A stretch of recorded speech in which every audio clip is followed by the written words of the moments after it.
episode, we focus on relationships and how they affect the game, how they can change lives, and really how they're going to help you drive your career. And joining me again, the second time on the podcast, he was back with us in the early days. At the time was the director of player personnel at Texas State, currently coaching at Westwood High School in Texas. And prior to this, right before this, in the shutdown hitting, was in the XFL as assistant to the head coach and assistant defensive line coach, Michael George. Coach, it's great to have you back here. Hey, great to be here. Always good to get a Cleveland guy on. I love seeing the 440 area code, even though you're across the country right now. Great to be able to have you back on and talk ball. And since the last time you and I talked, when you were at Texas State, there certainly has been a lot of changes. And one of the things we want to focus on today is the relationship side of things. And before we got going, you said something to me. It's in this game, you make moves that are horizontal, you make moves that are vertical, and relationships don't know horizontal or vertical. They just know that they're set in a good foundation, set the right way, and are mutual in terms of what you're able to do for each other. So, Coach, before we get into some of that, catch us up on the moves you made since you were at Texas State. You had some unique opportunities. Yeah, no, it's been pretty remarkable, and just kind of the way that the world spins sometimes. So I had been the director of player personnel there at Texas State. I got brought in by Coach Withers, who is on the Texas staff now, and our DFO is John Strikers with the Tennessee Titans. And when the administration decided to change staffs, I stayed on with Coach Spavital with that first initial December recruiting period. And when he decided that he was going to move in a different direction to run his recruiting department, I kind of leveraged some of my connections.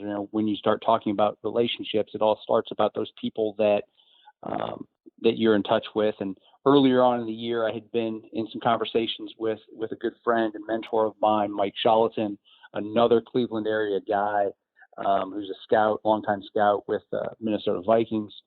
And he had connected me with John Peterson. John Peterson is a former NFL scout, former CFL front office, had been in the World League of American Football, he's been all over, then done all sorts of different things, USFL. His career just spans this incredible range and his experiences, and now he works with Dan Hatman and Scouting Academy. But I had gotten connected with him, and so when I was leaving Texas State, it just so happened that training camp was starting in San Antonio for all of the teams of the AAF. And the Alliance of American Football was starting up, and they were having all 8 teams come to San Antonio. And John Peterson was the director of football operations for the San Antonio Commanders. And so that allowed me to come basically on the next day, the day that I was no longer working at Texas State. The next day I was driving to San Antonio to work in the AAF. There was never a missed step. And the opportunity to work with him, to work with Bob Morris, with Gerald Johnson in our front office, as well as the coaching side with Mike Riley and the rest of the offensive staff, was really a great opportunity. And so I did a lot of different operational things for them. And so we went through that year in the spring when that league was closing down, and it was in April. And it just so happened that when the final practice happened and we were done, that week the XFL was doing rules testing in Austin, Texas, and so with the spring league. And so I was able to, through some connections there with our team, through John Peterson and through Woody Ribick, a longtime equipment guy with the Buffalo Bills, was able to go from our AAF kind of practices, and then the next day driving up to Austin and connecting with Doug Whaley, connecting with Sam Schwartzstein, people who ended up being in the league office for the XFL. I was able to get connected with a few of the coaches there, and then that allowed me end up to get in front of Jonathan Hayes. And, we talked about different opportunities that might allow me to come with him, as he was named the head coach and general manager of what ended up being the St. Louis Battlehawks. And so it was a pretty remarkable thing. And having gone to school and gone to college in St. Louis, I had fond memories of that town. I had a lot of friends that still lived there. So to be able to go back there was pretty fantastic. I worked with Coach Hayes, as the assistant to the head coach, and then worked with Trey Brown and Jeff Bauer with all of our scouting kind of front office leading up to the draft. Drafting the entire roster in 2 days, and then working then on defense as well with Jay Hayes, our defense coordinator, and a lot of the installation of our defensive scheme and working with the defensive line specifically. And so that was all crazy remarkable and exciting, and it was a great opportunity and great people to be around. My wife just laughed and said how much fun I was having, and then coronavirus came down in the beginning of the year and did end up shutting down our league and ended it for the time being. And so I needed to find the kind of what the next opportunity was going to be. And our director of football operations at Texas State had been the equipment manager. He's now actually with the Jets, Zach Lucas. Had actually attended Westwood High School in Austin. And I got connected to the head coach, Anthony Wood. And, we found an opportunity, without me having a teaching license, but I had to go through an alternative certification. And I'm still going through that process, but teaching some math and coaching some football and basketball right now. And, I'm excited to do it, excited to, develop relationships and change lives in every different way and how that happens. It's like DRCL, right? It's like Duracell, right? The trust the power within. The way the commercials used to be. And so there's a lot of power in relationships. And so I think that's kind of the way I view my world.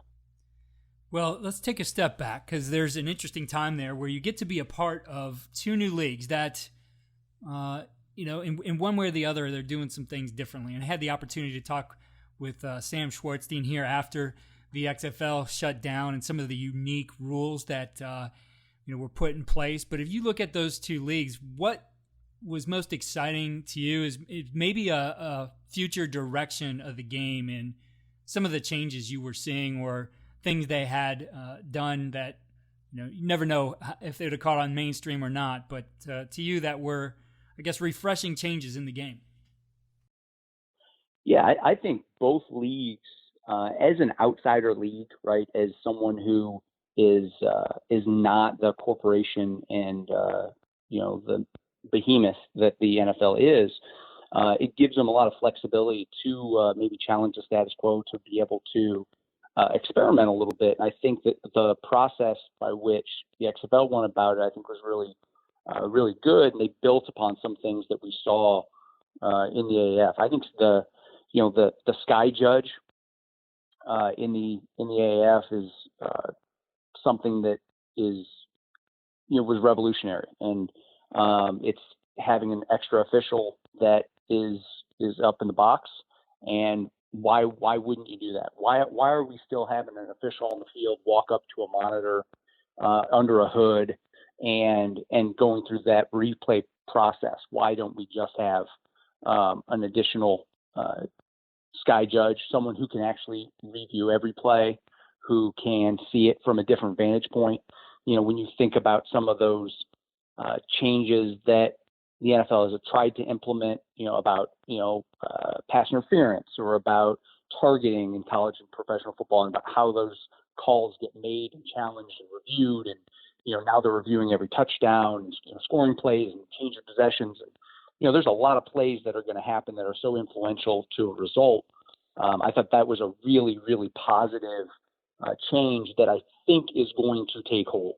It's going to take a few years, but I think that is something that we will see across the leagues. I really liked the onside kick variety, the way that we did it in the AAF, because there was no there were no kickoffs in the league, and rather than incentivizing fair catches and touchbacks, which is what basically college football has done, in the NFL, the way they've changed the formation to try to increase the safety. There's certainly things that they were doing to try to, changing the kickoff. And so what the AAF said, hey, let's just remove it. But when you do that, how do you come back at the end of the game? And so they said, hey, let's go for, have a fourth down and have them be able to play an offensive play. And so if you're behind and you're driving, and to be able to go and you have some momentum, maybe, you can try to convert that. And I think that that's something that would not surprise me that if we see that in the future. I just think that the collisions that we see in an onside kick, the scrum that always ensues, there's something to be said for just removing that play from the game. And that was kind of part of the way that the rules committee in the XFL then approached it. They said, okay, most kickoffs in college and professional football are meaningless plays because most of them are touchbacks. And so one of the things that they said was, okay, but we don't want to remove it like the AAF did because that doesn't look like football. And so that was how the kickoff formation change occurred in the XFL. And so it's just a different process by trying to approach maybe the same problem. I like the go for it on fourth idea for an onside kick. I don't know if I'm sold on the XFL kickoff formation, but we had in St. Louis, we ran a reverse for a touchdown. So I guess I should be big in favor of it. It was a lot of fun. Joe, shout out to Joe Powell. It's a lot of fun to get to be a part of it. In the XFL, the way the shot clock, the way the game flowed was a little bit quicker, and that was the idea, to be able to finish our games in a shorter amount of time. And I thought that was really interesting. I think that the tiered point after touchdowns, because we did not kick extra points. So that was one of the big changes in the XFL, but it was tiered. So you could go for 1, 2, or 3. And it was interesting to see as the development during the year, how different organizations approached those post touchdown attempts. And it was different philosophies. And, because I'm I was a math major in college, I kind of enjoy some of the analytic kind of things in the world. I was able to kind of go in with some math and sit down with our football people, and we had conversations about maybe what are the philosophy, because you have to redo the chart that we've all had, right. Our trusty go for 2 chart, right? Well, you have to redo it, because the go for 2 chart is based on the fact that the extra point is, depending on your kicker, but is 90+%, it's good. The extra point is supposed to be good. Well, all of a sudden, even if you're going from the 2-yard line, that's not a 90% play, in college and professional football, and you look at 2-point conversions, because that's what the 2-point is, it's a lot closer to 50%, 47%. And so when we have to recalculate, okay, so when do we go for 1? When do we go for 2? And so that was kind of a fun preseason, planning, and then that changes the way you practice too. Right. Because all of a sudden now, that affects all your scoring plays. The other thing too is because of some of the kicking rule changes, the way that out of bounds and touchbacks were treated on punts. It was important to understand that there was not a benefit to coffin corner a kick and kick it out of bounds at the 1, because that was basically like a touchback, and it was going to come back to I have to go back to the rules, I think the 35. Right. And so it was a big hit. And so, well, at what point they're changing the gopher zone, right? And as far as your football strategy, right? When are you going to go? When do you no go? And so it changes some of your philosophy. And so it changes how you practice. It changes how you practice third and medium, because maybe third and medium isn't third and medium anymore because you're going to go for it on fourth. So you got more go for it on fourth opportunities and things like that. So, and I think that was the goal of the rules committee and the XFL when they were making some of those changes, is because they wanted people to go. They wanted the excitement. They wanted the scoring. They want the fan bases to be able to get behind it. And I was so blessed to be a part of, in the AAF with the top attendance, great support in San Antonio, and then the XFL, the top support, great support in St. Louis. Both of those cities, unbelievable, and both deserving of NFL clubs. And they've shown it. And, they both had the opportunities maybe at some different point, post Katrina. New Orleans was playing in San Antonio, and St. Louis obviously has the history with the Rams. So there's it's been pretty neat. But yeah, I think there's a couple rules and different avenues that can really, really carry over, whether it's college or professional football. Even the overtime that we did in the XFL, which was more like a soccer shootout or a hockey shootout. I really enjoyed, because it removes some of the uncertainty from, like the NFL overtime situation, but it also, it puts some pressure on you. You're on the 5-yard line and you get one play, then they get one play, and you're just going to go back and forth. And if you score yours, and you put a couple points on the board, then you can get the win. So, and I think there's a couple things that, as the game continues to evolve, leagues that are on the cusp, that are outsiders, have the opportunity to really to challenge and push the envelope of what's possible and how to do. I mean, the player communication that we use in the XFL, the fact that every player was on the communication from the coaching sideline. I mean, when you watch NFL games and we're getting down toward the end of a shot clock, and you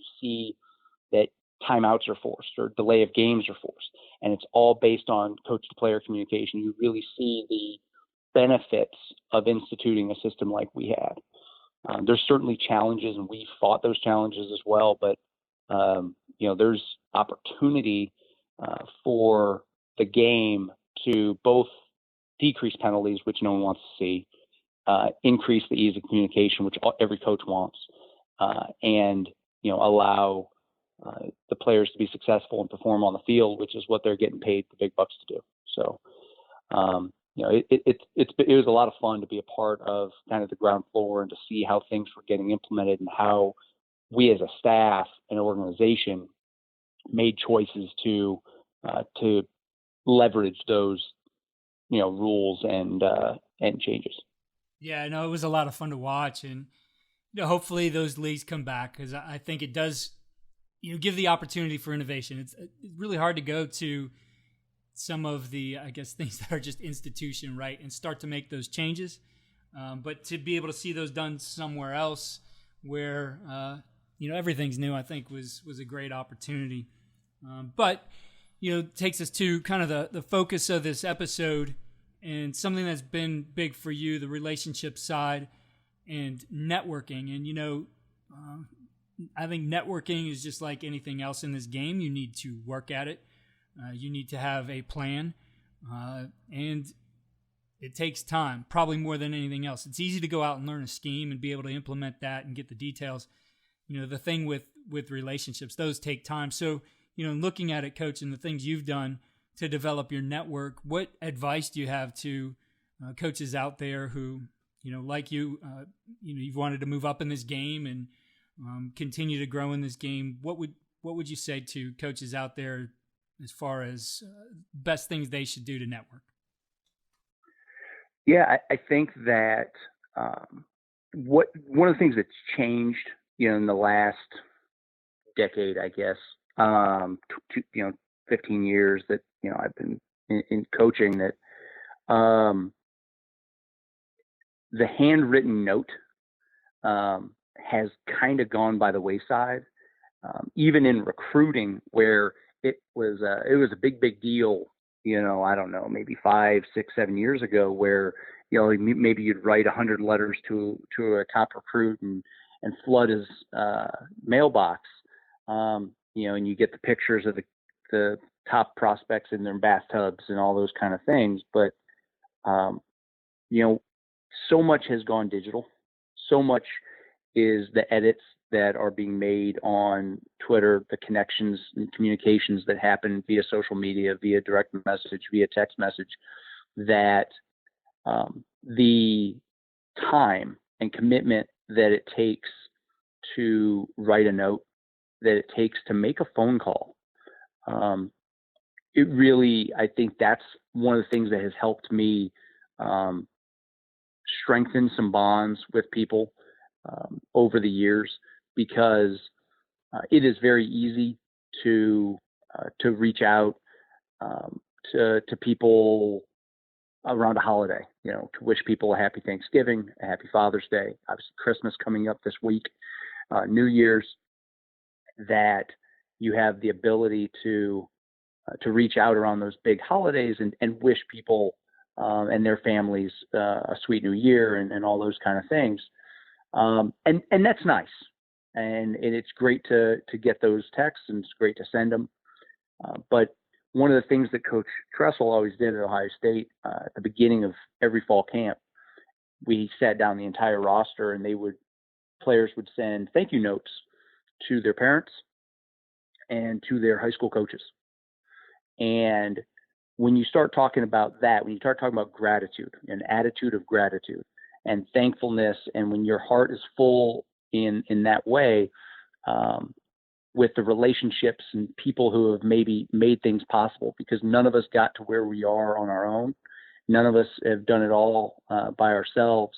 And so to have that gratitude, be able to sit down, to write a note, to say thank you, to pick up the phone and actually dial, because with that text message, it happens in an instant, but with a phone call, you might have to commit yourself to 10, to 20, to 30, to 60, to 90 minutes, because that person is valuable, and that person's input and connection and that relationship is valuable. And so I love the opportunities that I get to reach somebody out, reach somebody on the phone and see how everything's going. I mean, this fall has been a challenge for so many people at every level, and to be able to connect with people, not just to talk shop and see how their program is dealing with the challenges, but actually to see how they're doing, to see how their families are doing.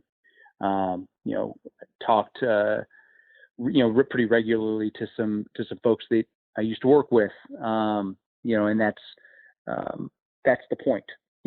That's the point, is to stay in touch and to know how they're doing and how their families are doing, to congratulate them on a new grandchild or a new child on the way or a new house purchase, and those simple things, those easy things. But understand that it's more than skin deep.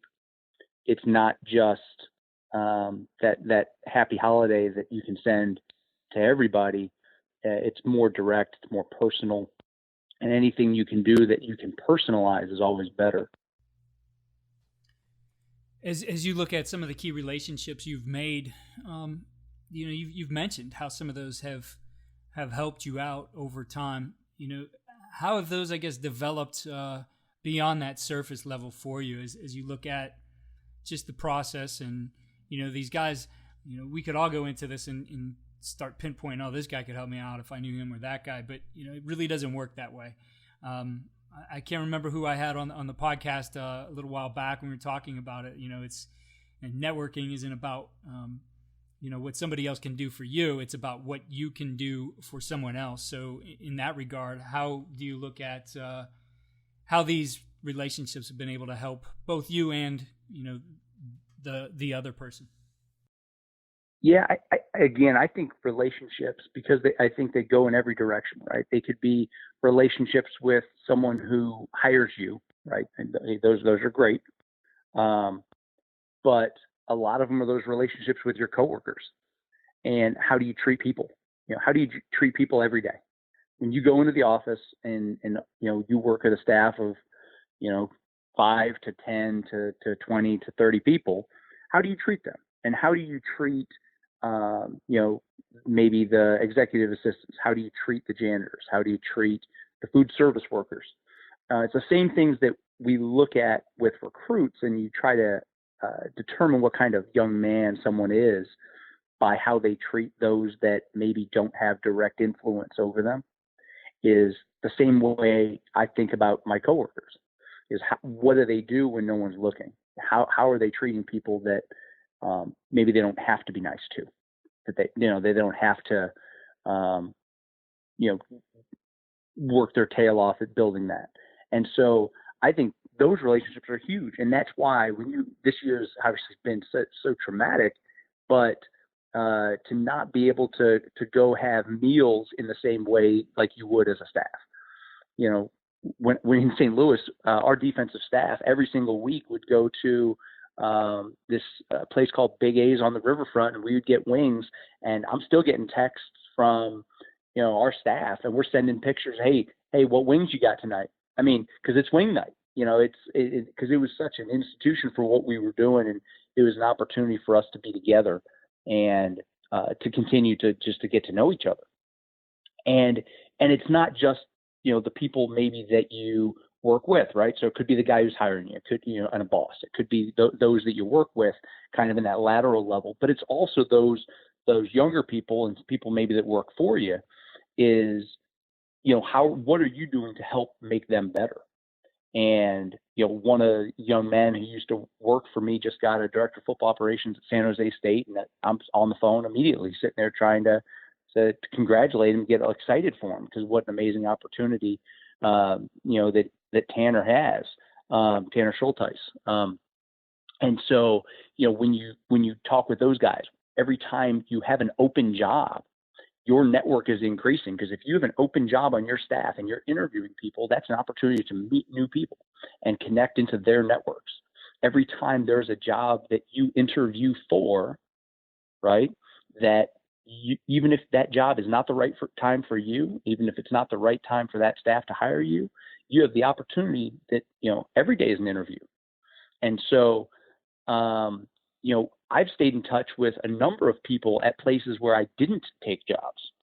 And, that's big too, because, when this came down this year and the XFL folded, I reached out to some of those people that were head coaches and maybe weren't in a position to hire, because I needed something. This year it was different.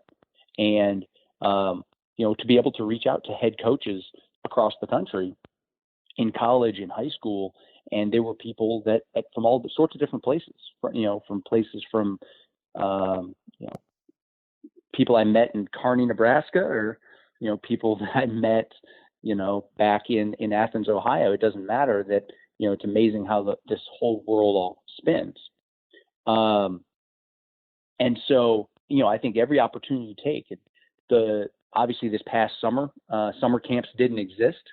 I don't know what this coming summer is going to look like as far as recruiting camps and all that goes. But, those opportunities, those are incredible opportunities to get around college staff. If you're looking to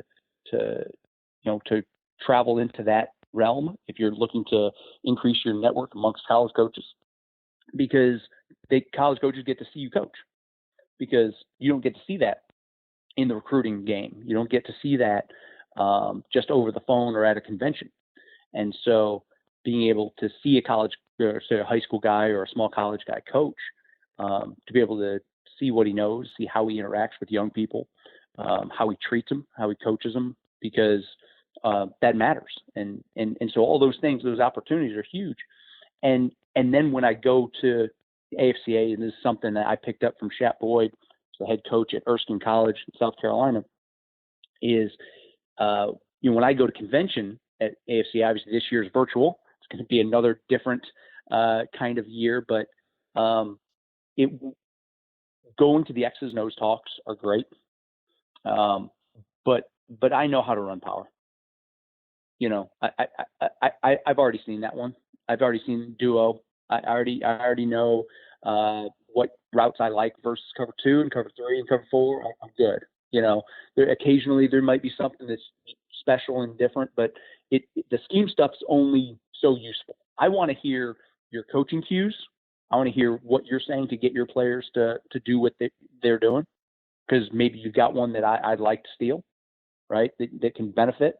I want to go hear the big program talks. I want to hear some of your leadership and culture kind of conversations, because those things are enduring. But I want to find as many opportunities as I can to connect with people that I don't see very often, that I don't talk to enough, and that maybe I can get introduced to somebody new and have a meal or have a drink with somebody, whether it's coffee in the morning, whether it's maybe a different kind of beverage later in the evening, but to be around people and actually to spend some real quality time. Because again, that's where, when you say, how do you get beyond that surface level? Well, it's not sitting next to them taking notes at a conversation about power. It's not. That's not where I'm going to get to know you. And so finding those opportunities and to be able to connect with old coworkers and friends, because we all spread out all over the place, and that's what a great thing. Guys that that were even the guys that were GAs with, say at Ohio. I was there for 6 years, so guys I GA'd with, and then guys when I was full time that were our GAs. I mean, that's the tight end coach at Ohio. That's the offense coordinator at Iowa Western. That's the linebacker coach at Youngstown State. That's the O-line coach at Emporia State. I mean, I think he's the defensive coordinator at NEO Junior College up in Miami, Oklahoma. I mean, all these guys that were student assistants, that were GAs, and young guys that were around us at the same time, and to be able to see, where that network goes. But, you never know how wide someone's net is. And so when I talk about how you treat every day like an interview when you're in the office, well, if you're a jerk, you don't even know how many levels I can reach out to connect with somebody to help or hurt your future. And that's huge. Just understand that being a good person really matters. Couldn't agree with you more, Coach. And in thinking of those, it is one thing I think we're all going to miss this year. Being in Nashville and all the other stuff that goes on. I mean, I can honestly admit there's years I may not have even walked in one of the doors. That most of the time was spent out in the hallway or at a restaurant or a bar, and you have those opportunities to network are huge. So I think now it's a challenge. It's a different time. I think, though, the availability of somebody, it's a little bit easier, both you maybe to carve out 15, 20, 30 minutes to be able to sit down with somebody and learn something from them. And it got me to thinking about, the place we are sometimes as younger coaches in our career, and you have that opportunity maybe to meet somebody up who is maybe higher up than you are right now, and a place you want to be. And certainly if you connected with that person, it might be some opportunities that I've seen this. I remember specifically taking a young coach of mine to a coach's clinic at a college, and, knew the offensive coordinator is an FBS school, knew the offensive coordinator there well. And, instead of,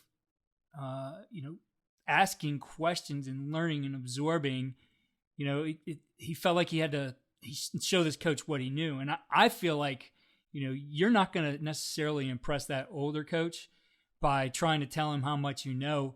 You're going to impress that older coach by asking good questions, by showing that you're absorbing what they're doing, by, being able to be engaging in the conversation. And it's not about, I'm going to show you how much I know, because for the most part, they really don't care. They're going to teach you what you need anyway. But are you going to be able to learn? Are you that guy who's hungry to learn and listen and be engaged? I think that's something you have to look at as well. That, especially you're that younger coach, maybe talking to that guy who's been around for a while, and you have that opportunity. You don't want to make that mistake.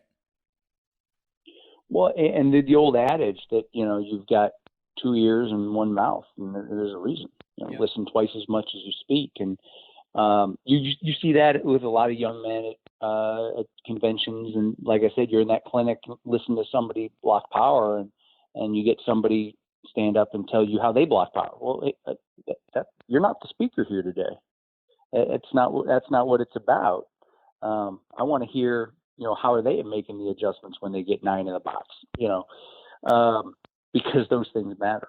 But, you make a really great point, is that with pandemic, with coronavirus in 2020, as much as it has changed our lives, as much as it has removed some of us from our personal interactions that we're used to and the way that we are used to connecting, it has changed the way people approach work from home. It has changed the way people, we didn't know, most people didn't use Zoom or Microsoft Teams or all these different applications that are coming out. They didn't know what GoToMeeting was and all these different things 9 months ago, because it wasn't part of everyone's vernacular. And what has happened through some great leaders, people like Alonzo Carter at San Jose State with the West Coast Zoom clinics, and you had a lot of clinic and a lot of chalk talks happening all summer through all these virtual means. It also combined, with the social reckoning that happened over the death of George Floyd, that you saw the creation of the NCAA, which I'm a member of, and then also the coalition, National Coalition of Minority Football Coaches, which I'm a member of. You see that there are opportunities and organizations that are here for the advancement of other coaches that maybe have been deprived of those opportunities as well. Those are, again, what are they? They're opportunities to connect. They're opportunities to network, but it's also an opportunity to just continue to learn and be around great people. Because again, that's ultimately what we're all looking to do.